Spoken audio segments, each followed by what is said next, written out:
ওম নমো ভাগবতে বাসুদেবায়। জয় শ্রীকৃষ্ণ, রাধে রাধে। সুধী কৃষ্ণ ভক্ত, গৌর ভক্ত, হরি ভক্ত, আমার মা সকল, বাবা সকল, আপনাদের প্রত্যেকের চরণে সশ্রদ্ধ প্রণাম। প্রণাম জানাই উপস্থিত সাধুগুরু বৈষ্ণব মণ্ডলীর চরণে। অনলাইন উপস্থিত কাছের দূরের আত্মীয় স্বজন, ভাই বন্ধু, ভক্ত শ্রোতা সবাইকে সশ্রদ্ধ প্রণাম জানিয়ে শুরু করছি আজকের গীতা পাঠ। তো এই যে গীতা পাঠের বিষয়ে যদি আমি বলতে যাই বাবা, আমি একদম অজ্ঞান। তো পাঠ সম্পর্কে কোনো জ্ঞান ধারণা নেই, শিখবার জন্য এসেছি আপনাদের কাছে। তো আপনাদের কাছে যদি ভুল ত্রুটি করে যায়, ভাব ভাষায় কথা বলায়, গীতার যে শ্লোক বাবা অনেকটা বানান খুব কঠিন। সংস্কৃত তো আমরা বলি না, বাংলা ভাষায় কথা বলি। তো সংস্কৃত বলতে গিয়ে আমার দাঁত ভেঙে যায়। তো আপনাদের আশীর্বাদ ভালোবাসা নিয়ে একটু অভ্যাস করার চেষ্টা করছি, আপনারা সাথে থাকবেন। তো চলুন কিছুক্ষণ একটু পাঠ করি। তো আজকের পাঠের বিষয় হলো শ্রীমদ্ ভাগবত গীতার 7ম অধ্যায় জ্ঞান বিজ্ঞান যোগ। এর আগের আমরা এপিসোডে শ্রবণ করেছিলাম 1 থেকে 10 নম্বর শ্লোক পর্যন্ত। আজকে জ্ঞান বিজ্ঞান যোগের 11 নম্বর শ্লোকে আমরা পাঠ করতে করতে যাব 20 নম্বর শ্লোক পর্যন্ত। তো চলুন সঙ্গে থাকুন কিছুক্ষণ। জয় শ্রীকৃষ্ণ, রাধে রাধে। গুরু ব্রহ্মা গুরু বিষ্ণু গুরুদেব মহেশ্বর গুরুরেব পরম ব্রহ্ম তস্মৈ শ্রী গুরুবে নমঃ। ওম অজ্ঞানতিমিরান্ধস্য জ্ঞানাঞ্জন শলাকায় চক্ষুরুন্মিলিতং যেন তস্মৈ শ্রী গুরুবে নমঃ। কৃষ্ণায় বাসুদেবায় হরে পরমাত্মনে প্রণত ক্লেশনাশায় গোবিন্দায় নমো নমঃ। হে কৃষ্ণ করুণা সিন্ধু দীনবন্ধু জগৎপতে গোপেশ গোপিকা কান্ত রাধা কান্ত নমস্তুতে। তপ্ত কাঞ্চন গৌরাঙ্গী রাধা বৃন্দাবনেশ্বরী বৃষভানুসুতং দেহি প্রণামি হরি প্রিয়ে। সমস্ত সাধুগুরু বৈষ্ণব মণ্ডলীর চরণে সশ্রদ্ধ প্রণাম। আজকের পাঠ শ্রীমদ্ ভাগবত গীতার 7ম অধ্যায় জ্ঞান বিজ্ঞান যোগ, 11 নম্বর শ্লোক। বলং বলব তামস্মি কাম রাগ বিবর্জিতম ধর্মা বিরুদ্ধ ভূতেষু কামহস্মি ভরতর্ষব। হে ভরতর্ষব, আমি বলবান দিগের কাম রাগ রহিত বল, স্বধর্ম অনুষ্ঠান সমর্থক সাত্ত্বিক বল এবং প্রাণীগণের ধর্মের অবিরোধী কাম দেহ ধারণাদির উপযোগী শাস্ত্রানুমত বিষয়াভিলাষ। যে চৈব সাত্ত্বিকা ভাবা রাজসাস্তামসাশ্চ ইয়ে মত্ত এবেতি তান বিদ্ধি নতহং তেষু তে ময়ি। আমি বলবান দিগের বল, কিন্তু সে বল সাত্ত্বিক বল, তাহা বিষয় তৃষ্ণা ও বিষয় আসক্তি রহিত। আবার আমি প্রাণীদিগের মধ্যে কাম রূপে বিদ্যমান আছি, কিন্তু সেই কাম ধর্মের বিরোধী, অর্থাৎ শাস্ত্র অনুমত গার্হস্থ্য ধর্মের অনুকূল দেহ ধারণাদি বা স্ত্রী পুত্রাদিতে অভিলাষ। 11 শ্লোকে এই কথা বললেন ভগবান। 12 শ্লোকে বললেন সমদমাদি দমাদি সাত্ত্বিক ভাব, হর্ষ দর্প লোভাদি রাজসিক ভাব, শোক মোহাদি তামসিক ভাব, এই সকল আমা হইতে জাত। আমি সে সকলে অবস্থিত নহি, জীবের ন্যায় সেই সকলের অধীন নহি, কিন্তু সে সকল আমাতে আছে, তাহারা আমার অধীন।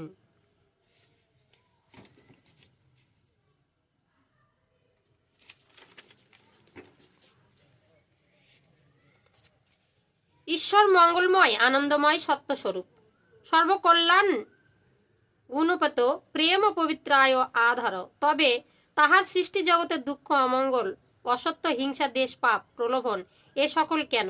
এ প্রশ্ন স্বভাবতই মনে উদিত হয়। দুঃখ কষ্ট কেন?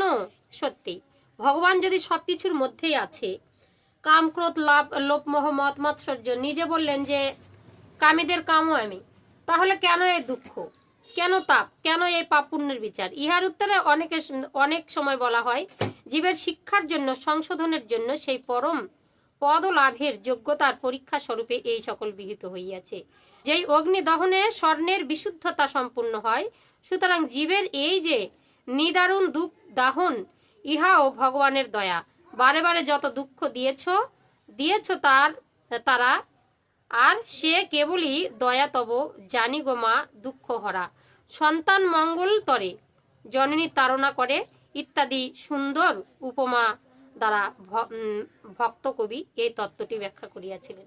সত্যি সন্তানদের মঙ্গলের জন্য মা কিন্তু তাড়না করে, মানে তারাই ভালো খারাপ জায়গায় যেও না, ভালো জায়গায় আসো, এগুলো তো সব আছে, সেগুলোকে এড়িয়ে চলতে হবে। সেরকম ভগবান বারবার দুঃখ দিয়ে সেই দহন অগ্নি থেকে আমাদেরকে বাঁচানোর চেষ্টা করেছেন।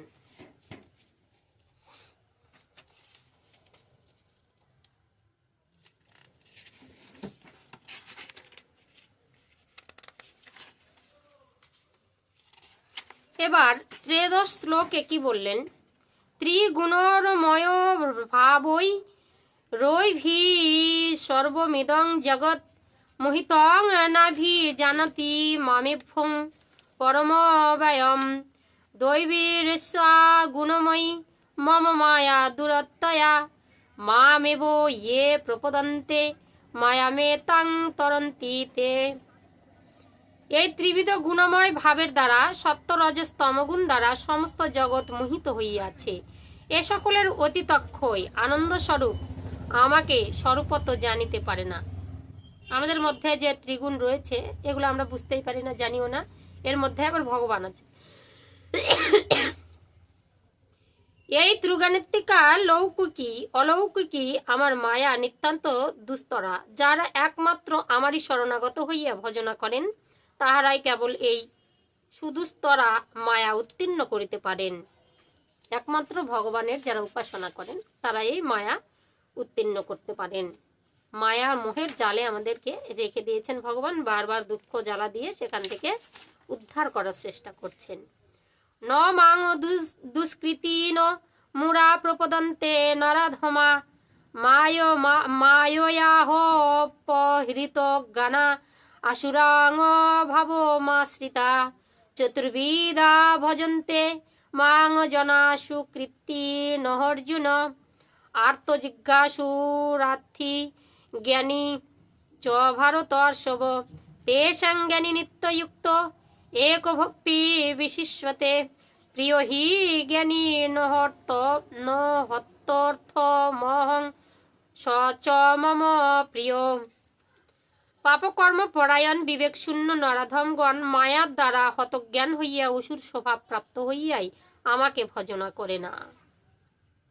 হে ভারতর্ষব, হে অর্জুন, সে সকল সুকৃতিশালী ব্যক্তি আমাকে ভজনা করেন তাহারা চতুর্বিধ আর্ত জিজ্ঞাসু অর্থাৎ এবং জ্ঞানী। জ্ঞানী ব্যক্তিরা, যারা জ্ঞানী তারা কৃষ্ণ ভজনা করেন, আর যারা অজ্ঞান তারা অসুর স্বভাব অবলম্বন করে চলে।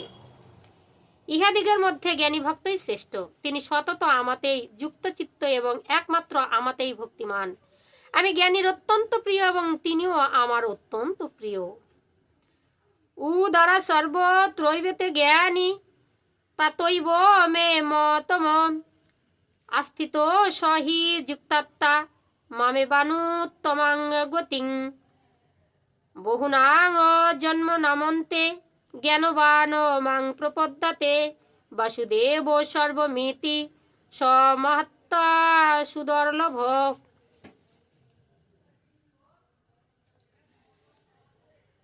ইহারা সকলেই মহান, কিন্তু জ্ঞানী আমার আত্মস্বরূপ, ইহাই আমার মত।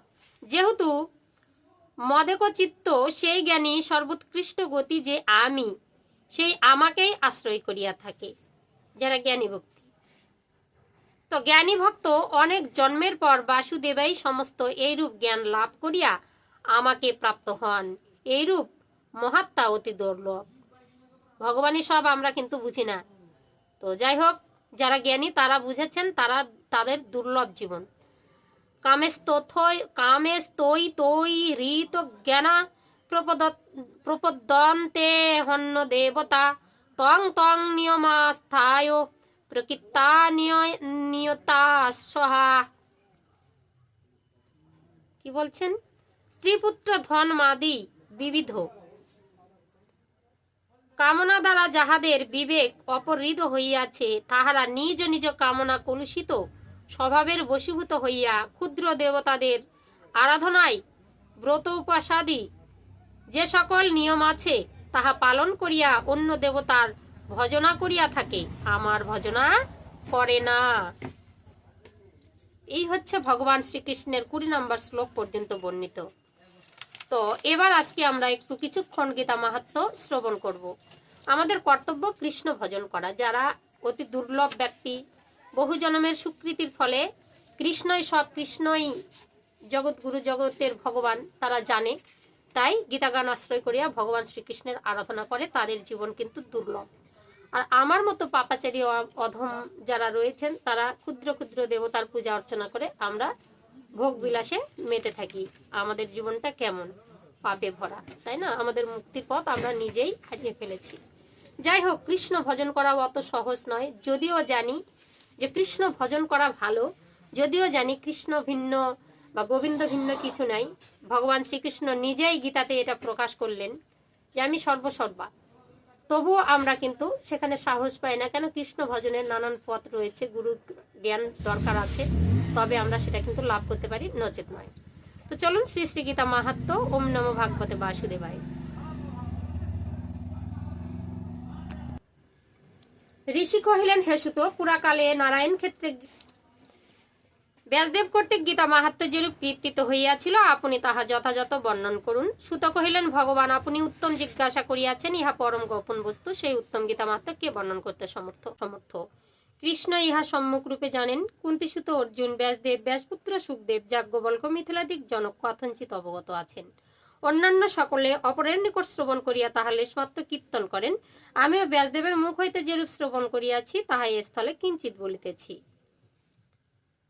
সমগ্র উপনিষদ রাশি গাবিস্বরূপ গোপালনন্দন ভগবান শ্রীকৃষ্ণ দহনকর্তা। অর্জুন বৎস মহৎ গীতামৃত দুগ্ধস্বরূপ সুধীগণ তাহা পান করেন।